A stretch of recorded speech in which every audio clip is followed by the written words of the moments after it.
Hello friends, आज के इस वीडियो में हम गोदान उपन्यास के बारे में जानेंगे। जब मैं छोटी थी तो मुझे ये उपन्यास बहुत ही पसंद था। मतलब मैं 12th में थी तब मैंने इस उपन्यास को पढ़ लिया था। मुझे इतना इंटरेस्ट है प्रेमचंद जी के उपन्यास में।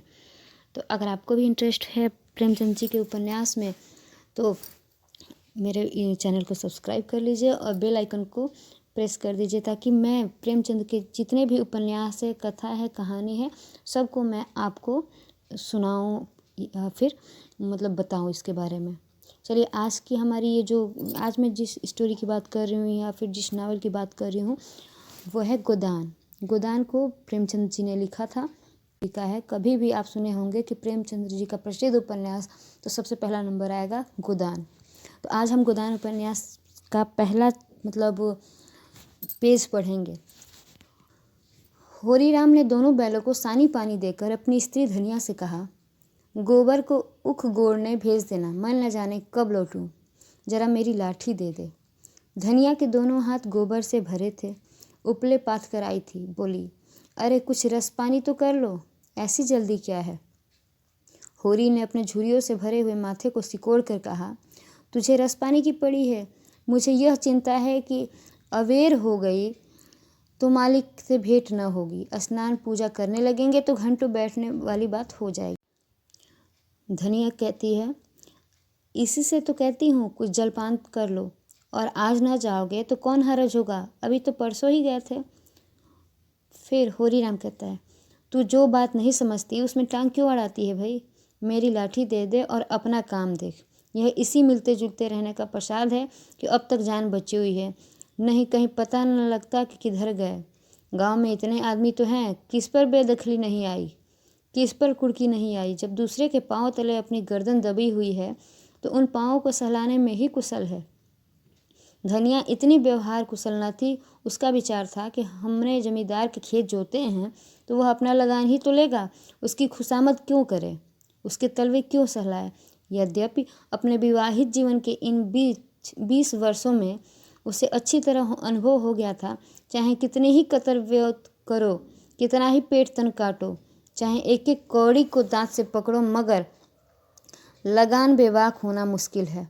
फिर भी वह हार न मानती थी और इस विषय पर स्त्री पुरुष में आए दिन संग्राम छिड़ा रहता था।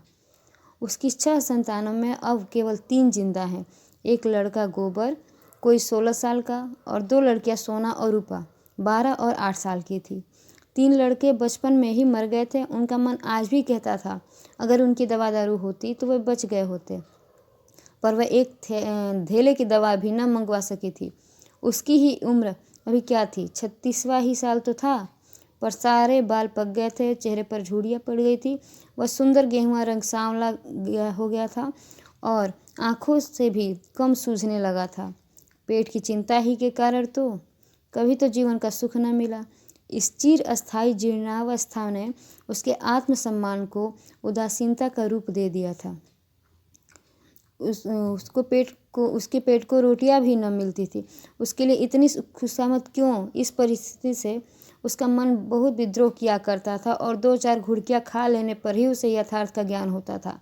उसने परास्त होकर होरी की लाठी, मिर्जई, जूते, पगड़ी और तमाम तरीके की चीज देकर पटक दिए और कहा कि चले जाओ। गुस्साई थी और बोली कि चले जाओ।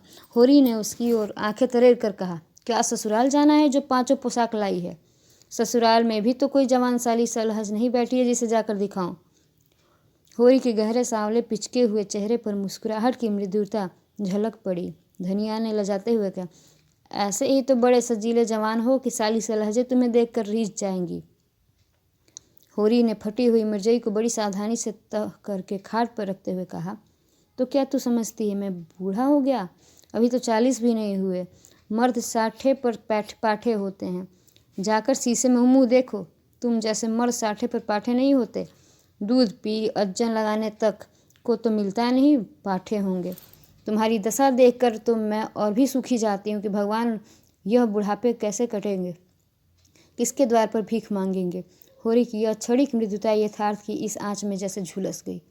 लकड़ी संभालता हुआ बोला, 60 तक पहुँचने की नौबत न आने पाएगी धनिया, इसके पहले ही चल देंगे। धनिया ने तिरस्कार किया, अच्छा रहने दो, मत अशुभ मुँह से निकालो। तुमसे कोई अच्छी बात भी कहे तो लगते हो कोसने। होरी कंधे पर लाठी रखकर घर से निकला तो धनिया द्वार पर खड़ी उसे देर तक देखती रही। उसके इन निराश भरे शब्दों ने धनिया के चोट खाए हुए हृदय में आतंकमय कंपन डाल दिया था। वह जैसे अपने नारीत्व के संपूर्ण तप और व्रत से अपनी पति को अभय दान दे रही थी। उसके अंतःकरण से जैसे आशीर्वादों का व्यूह सा निकलकर होरी को अपने अंदर छिपाए रहा था। कल इसका अगला पार्ट मैं बताऊंगी।